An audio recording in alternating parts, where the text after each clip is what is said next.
Hello friends, इसी chapter का अंतिम क्लास कर लिया जाए जो कि है समरी और डू इट योरसेल्फ एक्सपेरिमेंटल। जो इस चैनल की फ़िलॉसफ़ी है कि हर अध्याय का अंतिम क्लास जो होता है थोड़ा सा एप्लीकेशन ओरिएंटेड और कंसेप्चुअल इंसाइट्स देने के लिए और टेक्स्ट बुक से एक कदम आगे जाने के लिए होता है। तो इस क्लास में we will learn how to apply these concepts और इनसे घुमा के सवाल कैसे बनते हैं, क्योंकि क्लास 9-10 का जो सिलेबस है वो पर्याप्त है टफ से टफ सवाल बनाने के लिए। ओलंपियाड में जो क्वेश्चन आते हैं वो 11वीं 12वीं से नहीं आते हैं, कक्षा 9 के सवालों को ही घुमा के, कॉन्सेप्ट को घुमा के टफ सवाल बनाए जाते हैं। यही कॉन्सेप्ट्स कैट और आईएएस की परीक्षा में मैथमेटिक्स जो पूछी जाती है उसका आधार बनते हैं। तो इन्हीं छोटी चीज़ों से किस प्रकार से विकट क्वेश्चन बनाए जाते हैं इसको देखा जाए और एक्सपेरिमेंट्स के जरिए समझा जाए। Chapter 11 summary and do it yourself class surface area and volume. Let us see. Optimization. Experiment 1। किसी मैथमेटिकल क्वांटिटी को मैक्सिमम और मिनिमम के बीच में एक्सप्लोर करना या उन लिमिट्स पे चेक करना उसे ऑप्टिमाइजेशन कहते हैं। एक अच्छा शब्द है, अपने शब्दकोश में शामिल कर लें। इस क्लास में आप लोग कैलकुलेटर यूज़ करें, जैसा कि हमेशा होता है एक्सपेरिमेंट्स के लिए हम लोग कैलकुलेटर को यूज़ करते हैं ताकि चीज़ें बेहतर समझ सकें और नंबर्स की फील ली जा सके। एक कॉन्जेक्चर है, for a given volume sphere has minimum surface area. यदि कोई पदार्थ आपको दिया है जिसका आयतन फिक्स है और कहा जाए कोई ऐसा शेप बनाओ जिसका पृष्ठीय क्षेत्रफल कम से कम हो, तो कॉन्जेक्चर यह है कि वह शेप निश्चित रूप से कोई और नहीं बल्कि स्फीयर या गोला होना चाहिए। For a given volume sphere has minimum surface area, अर्थात अगर आपको एक 10 लीटर का आपको कोई वैक्स या मोम दिया जाए और कहा जाए उससे कोई भी शेप बनाए जिसमें वो सरफेस एरिया कम से कम आए, तो आप क्यूब बनाएंगे, कोन बनाएंगे, सिलेंडर बनाएंगे या स्फीयर बनाएंगे। कॉन्जेक्चर है कि स्फीयर बनाना चाहिए। बेसिकली एक थ्योरम है जिसका प्रूफ कभी बहुत आगे आएगा। फिलहाल के लिए हम इस कॉन्जेक्चर को सही मान के इसको वेरीफाई करेंगे और इस रिजल्ट को अपने ध्यान में रखेंगे। Let us take given volume 1000 units. 1000 cubic centimetre हो सकता है, कुछ भी हो सकता है, यूनिट्स है, क्यूबिक मीटर भी हो सकता है। केस 1 स्फीयर, अगर वॉल्यूम 1000 है तो रेडियस आ जाएगी 6.20। इसी फॉर्मूले से निकालेंगे आप, कैलकुलेटर का इस्तेमाल कर सकते हैं। 3 इंटू 4 से मल्टीप्लाई करके पाई से डिवाइड कीजिए, फिर जो संख्या है उसका क्यूब रूट ले लीजिए, तो आर आ जाएगी रेडियस 6.20। और surface area S dot A abbreviation है, 4 पाई आर स्क्वायर होता है, तो वहां से 483.24 आ जाएगा। दशमलव के 2 स्थानों तक लिखा गया ताकि थोड़ा आपको नंबर्स का आइडिया रहे। स्फीयर के केस में अगर वॉल्यूम 100 है तो सरफेस एरिया आता है 483। क्यूब के केस में वॉल्यूम 1000 है तो साइड लेंथ आ जाएगी 10। 1000 का क्यूब रूट लेंगे, साइड लेंथ 10 आते ही सरफेस एरिया हो जाएगा 6a² दैट इज 600। देखिए क्यूब में ये सरफेस एरिया स्फीयर से ज़्यादा आ गया। कंजेक्चर यही था कि स्फीयर से कम किसी का नहीं हो सकता। अभी तक इन दो कंपैरिजंस में स्फीयर का न्यूनतम आ रहा है। आगे सिलेंडर लेते हैं, राइट सर्कुलर सिलेंडर, जिसकी हाइट हम रेडियस का 2 टाइम्स ले लेते हैं, क्योंकि इस वॉल्यूम के तो बहुत सारे सिलेंडर बनाए जा सकते हैं। एक कोई कहीं फिक्स करना पड़ेगा, स्पेसिफिक केस लेना पड़ेगा। Right circular cylinder height is 2 times radius.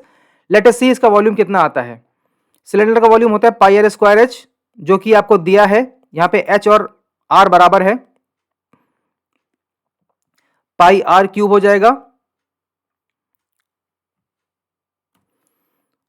Calculation को देखा जाए कि अगर सिलेंडर का वॉल्यूम 1000 है और सिलेंडर की हाइट उसकी रेडियस की डबल है, तो आप कैलकुलेशन करने पर पाएंगे उसकी रेडियस आती है 5.42 और हाइट आती है 10.84। इन डायमेंशंस के साथ जब आप उसका सरफेस एरिया निकालेंगे including curve surface and top and bottom, तो आ जाएगा 553। 2 पाई आर एच हो गया कर्व सरफेस का एरिया और 2 टाइम्स पाई आर स्क्वायर हो गया top and bottom circular caps का एरिया। तो सरफेस एरिया टोटल आ जाएगा सरफेस का covering all 3 surfaces 553.45। Again this is bigger than the sphere surface area which was 483। इसी रिजल्ट को टैबुलेट किया है। समरी में देखें, स्फीयर का वॉल्यूम 1000 है, सरफेस एरिया 483 है जो कि मिनिमम है। सिलेंडर का 1000 है तो सरफेस एरिया 553 है। क्यूब का 1000 वॉल्यूम पे सरफेस एरिया 600 आता है। तो हमारा कॉन्जेक्चर फिलहाल इन तीन शेप्स में सही साबित होता नजर आ रहा है कि for a given volume sphere has minimum surface area.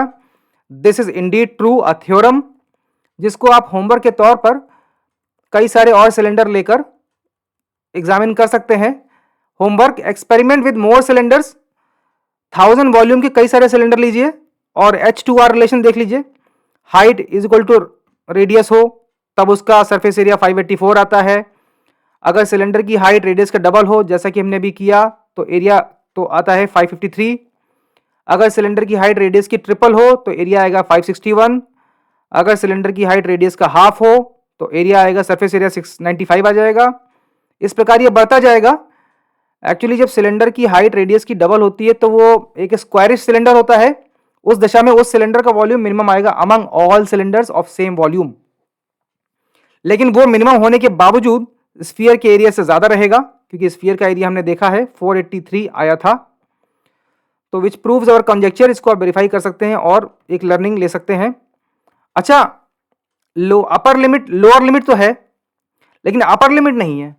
Note that there is no upper limit on surface area as you can make thin cylinders. Cylinder एक अच्छा वर्ड है। जो आकृतियां लंबाई में ज्यादा होती हैं और मोटाई कम होती है उन्हें सिलेंडर कहा जाता है। Thin, you can make slender thin cylinders of given volume having as large surface area as you want। Surface area आप जितना बढ़ाना चाहें बढ़ा सकते हैं।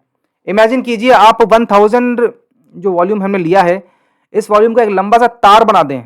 तार भी एक सिलेंडर होता है वस्तुतः, जिसकी चौड़ाई बहुत कम, बेसिकली रेडियस बहुत कम होती है, लेंथ बहुत ज्यादा होती है। तो by virtue of its very large length its surface area turns out to be infinity, बहुत बड़ा हो जाएगा। देखें कैसे। Verify yourself for cylinders having volume 1000 units. Note that there is no upper limit on surface area. अब surface area आप as large as you wish you can take। अगर 5000 लेना है तो रेडियस आ जाएगी 2/5, हाइट आ जाएगी 1990.44। अगर सरफेस एरिया 6000 लेना है तो रेडियस आ जाएगी 1/3, सरफेस एरिया हाइट आ जाएगी 2864.79। अगर आपको सरफेस एरिया 7000 रखना है तो रेडियस आएगी 2/7 और हाइट आ जाएगी 3899.29। वॉल्यूम फिक्स है 1000 यूनिट्स। तो उस दशा में आप सरफेस एरिया को 7000 क्या 7 लाख तक ले सकते हैं, 7 करोड़ तक ले सकते हैं। तो there is no upper limit on surface area. इसी को हम कहते हैं ऑप्टिमाइजेशन, मैक्सिमम और मिनिमम को एक्सप्लोर करना। ये शेप्स दिखा रहे हैं कि पहले सिलेंडर जब हाइट कम है तो रेडियस ज्यादा है अपेक्षाकृत, हाइट बढ़ाने पर उसको खींचते जा रहे हैं। जस्ट लाइक आप एक प्लास्टिक या रबर को खींचते जाएं तो उसकी थिकनेस कम होती जाती है और लंबाई बढ़ती जाती है क्योंकि मटेरियल तो कांस्टेंट है। Volume means denotes material, volume only shows mass because volume is equal to mass by density. तो आप मटेरियल को तो कांस्टेंट रखेंगे लेकिन जब उसका शेप वेरी करेंगे तो एक डायमेंशन श्रिंक होगी, दूसरी बढ़ती जाएगी और उसके चलते सरफेस एरिया बढ़ता जाता है। Okay, real life application. सवाल है, mould 1 litre wax into a shape for which cost of painting is minimum. 1 litre आपको मोम दिया गया है। इमेजिन कीजिए गरम मोम पिघला हुआ, उसको मोल्ड करके किसी सांचे में डालना है कुछ इस प्रकार की cost of painting is minimum. Cost of painting का सीधा तात्पर्य, सीधा रिलेशन है सरफेस एरिया से। तो सोल्यूशन है आप इस मोम को एक स्फेरिकल या गोलाई वाले सांचे में डालें और कोई शेप ना चूज करें। True false. For solid shapes more volume implies more surface area. ये ट्रू फॉल्स आ सकता है। अच्छा सवाल है। I have designed conceptual questions for you in this class, जिनमें से एक है true false. For solid shapes more volume implies more surface area. क्या ऐसा हमेशा होता है कि आयतन ज्यादा होने पर पृष्ठीय क्षेत्रफल भी ज्यादा हो जाए? नहीं, ऐसा नहीं होता है। हिंट है डिस्प्रूव बाय एग्जाम्पल। एक एग्जाम्पल काफी है, बर्बाद गुलिस्ता करने को सिर्फ एक ही उल्लू काफी है। उसी प्रकार एक विरोधाभास काफी है किसी कॉन्जेक्चर को या डिमोलिश करने के लिए, किसी रॉन्ग क्लेम को डिस्प्रूव करने के लिए। Hint disprove by example. आपने स्फीयर लिया जिसका वॉल्यूम 1000 है तो सरफेस एरिया आपने निकाला 483। आपने अगर क्यूब लिया जिसका वॉल्यूम 900 है तो उसका सरफेस एरिया आता है 558। ये आप करके देख सकते हैं। वॉल्यूम 900 होगा तो साइड लेंथ हो जाएगी क्यूब रूट ऑफ 900। कैलकुलेटर से निकालें, क्यूब जो भी साइड लेंथ आती है उससे 6a² करके सरफेस एरिया आ जाएगा। तो स्फीयर का सरफेस वॉल्यूम ज्यादा है लेकिन सरफेस एरिया कम है, तो ये कॉन्जेक्चर यहां डिस्प्रूव हो जाता है, ये क्लेम डिस्प्रूव हो जाता है। For solid shapes more volume implies more surface area, this is false. Conclusion है surface area depends on dimension of surfaces involved, not on volume. Surface area के लिए आप किसी शेप की सतहों को देखें, उसकी ज्यामिति देखें, उन सतहों में कितनी एजेस हैं, कितने कॉर्नर्स हैं, कितने बेंड्स हैं, कितनी प्रकार की भिन्न भिन्न सतहें हैं। जैसे सिलेंडर में एक कर्व्ड सरफेस होती है और दो प्लेन सरफेसेस होती हैं। तो surface area depends on dimensions of surfaces involved, not on volume. Intuitively, it appears that with more corners and edges, surface area increases. Verify yourself. कुछ ऐसे सॉलिड्स देखिए जिनमें कॉर्नर्स और एजेस ज्यादा हों, उनका सतही क्षेत्रफल ज्यादा आएगा। Sphere is a solid shape without corners and edges, that is why sphere has minimum surface area for a given volume. Intuition, अंतर्ज्ञान।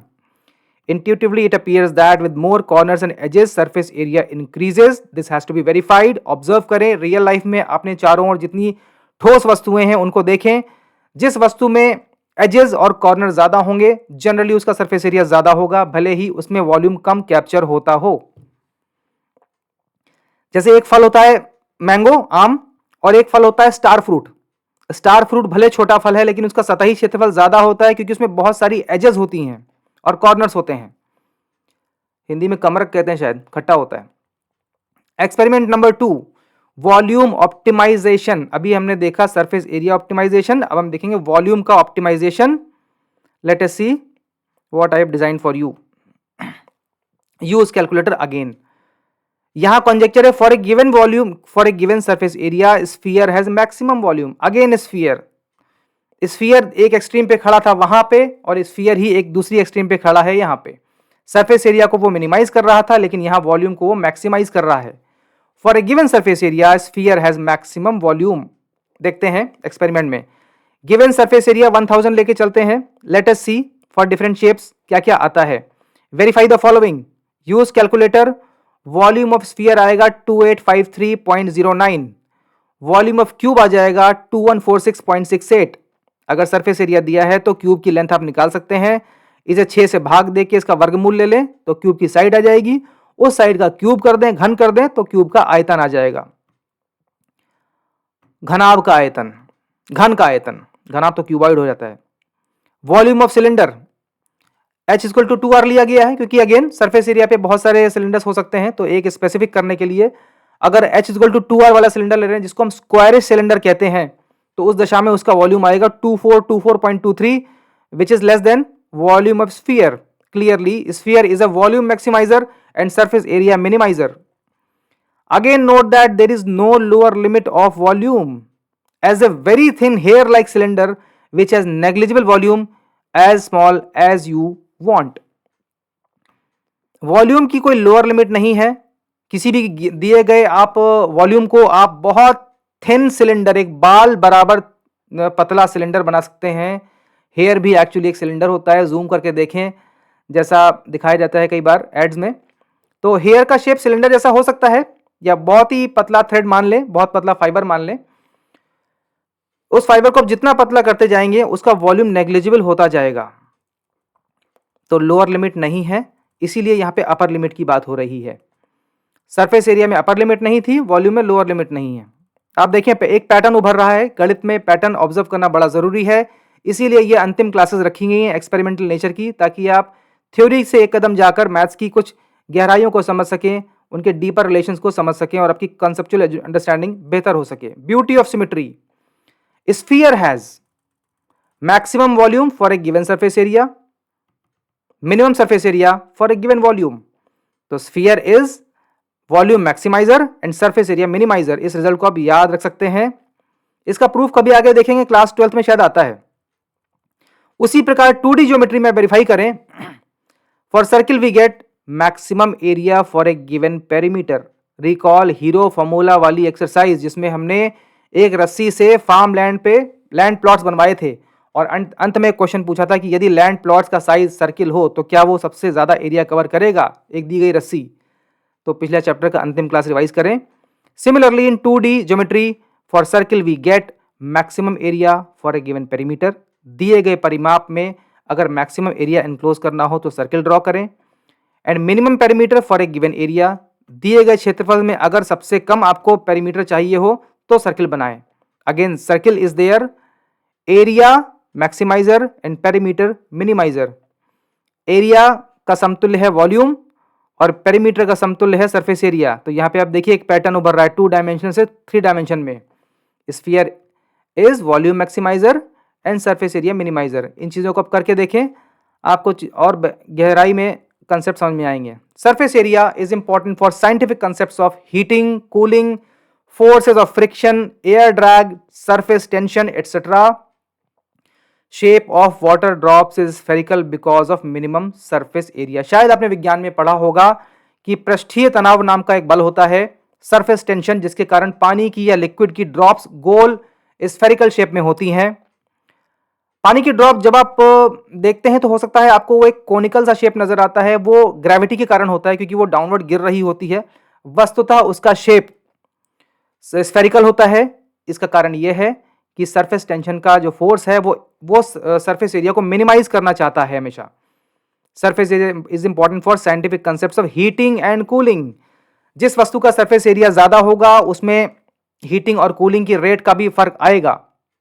Forces of friction, friction is about contact of surfaces. जितना ज्यादा surface area contact में होगा उतना ज्यादा friction force लगेगा। Air drag भी एक तरह का फ्रिक्शन फोर्स ही है जो हवा द्वारा लगता है। तो सरफेस एरिया यदि ज्यादा होगा तो फोर्स ऑफ फ्रिक्शन ज्यादा महसूस होगा और एयर ड्रैग भी ज्यादा महसूस होगा। आप ध्यान दें, तेज चलने वाले वायुयान अर्थात जो जेट्स होते हैं डिफेंस के लिए जो एयरक्राफ्ट यूज होते हैं, या बुलेट ट्रेन्स, उनका सरफेस एरिया कुछ इस तरह रखा जाता है, उनका शेप कुछ इस तरह रखा जाता है कि एयर ड्रैग, एयर रेजिस्टेंस कम से कम हो। वहां सरफेस एरिया का ही बड़ा रोल रहता है। वो ब्लंट एज नहीं होती है, शार्प और एक स्पेशल शेप लिए होती हैं, फिश जैसा या मिसाइल जैसा, एरो जैसा, ताकि सरफेस एरिया कम से कम मिले और एयर ड्रैग या एयर रेजिस्टेंस कम हो और स्पीड मैक्सिमम हो सके और फ्यूल एफिशिएंसी भी मैक्सिमम हो सके। Experiment 3, inscribed sphere ratio analysis. अगर स्फीयर को हम ड्रॉ करें कुछ शेप्स के अंदर तो क्या रिजल्ट्स निकल के आते हैं। Cube enclosing a given sphere.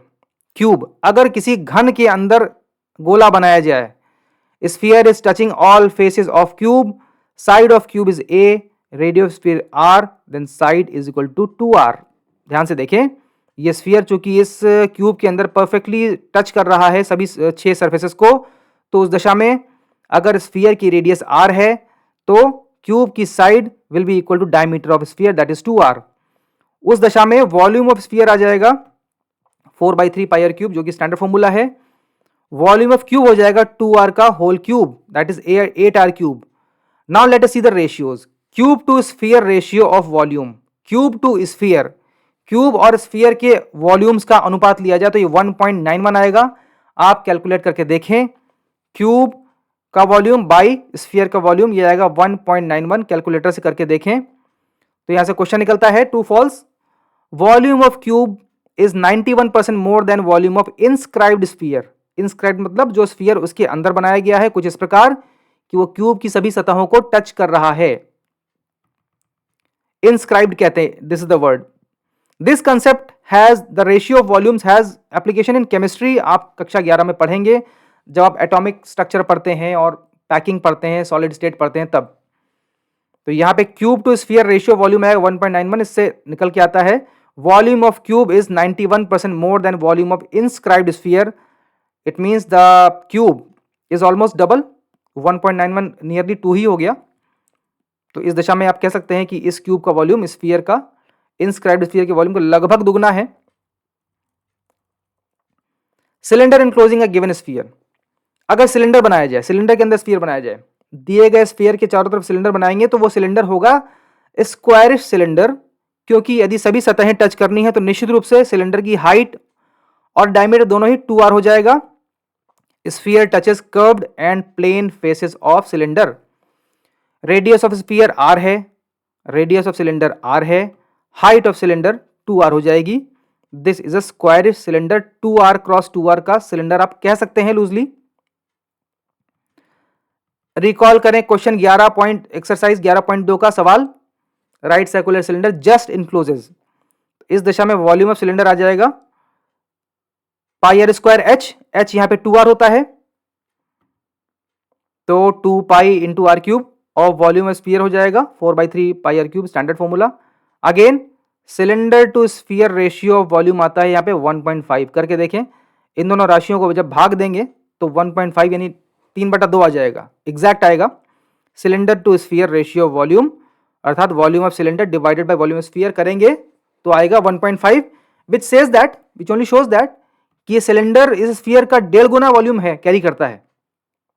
अब इसको दूसरे शब्दों में कैसे कह के जटिल क्वेश्चन बनाए जा सकते हैं, ऑब्जेक्टिव क्वेश्चंस आईआईटी लेवल के या कैट लेवल के, देखते हैं।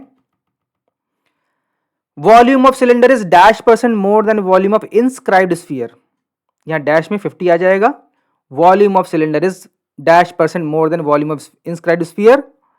अगला सवाल क्या है, sphere inscribed in a cylinder leaves a volume equal to half of itself unoccupied. Is sphere inscribed in a cylinder leaves a volume equal to half of itself unoccupied. देखिए क्या रहा है,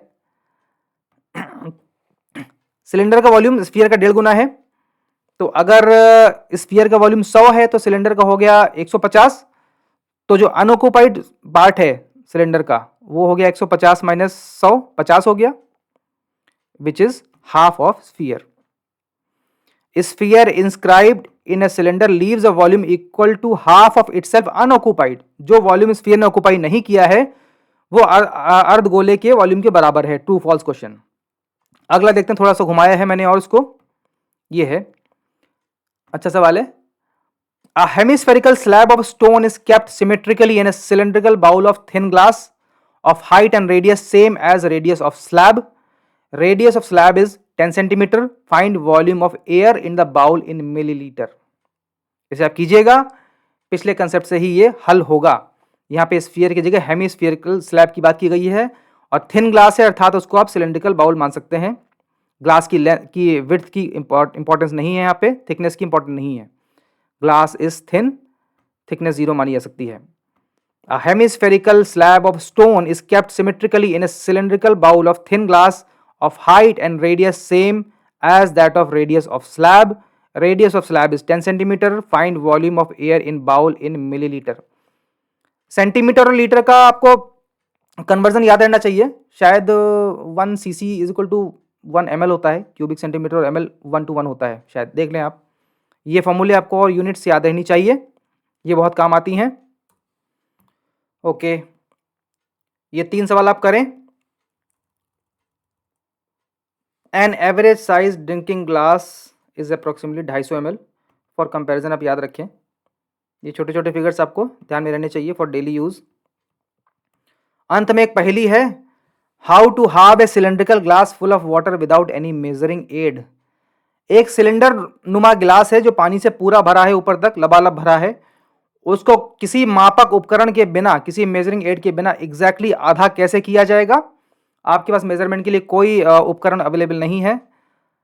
उसका सोल्यूशन यह है कि इसे टिल्ट कीजिए कुछ इस प्रकार कि पानी की सतह यानी सरफेस ऑफ वाटर ग्लास के रेक्टेंगुलर जो उसका बनता है सेक्शन, उसके डायगोनल के बराबर हो जाए, अलाइन हो जाए, उस दशा में पानी एग्जैक्टली आधा हो जाएगा। यह पहेली अक्सर पूछी जाती है, इसे कीजिएगा और करके देखिएगा।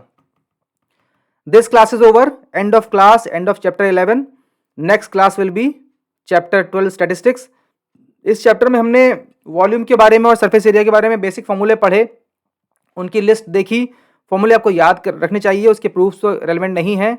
हाँ, इस तीसरे क्लास में जो कंसेप्ट मैंने इंट्रोड्यूस किए उनको ज़रा गौर से पढ़ें, बार बार रिवाइज करें, तो आपकी अंडरस्टैंडिंग एक कदम आगे जाके और अच्छी हो जाएगी और आप जटिल क्वेश्चंस को भी अटेम्प्ट कर पाएंगे।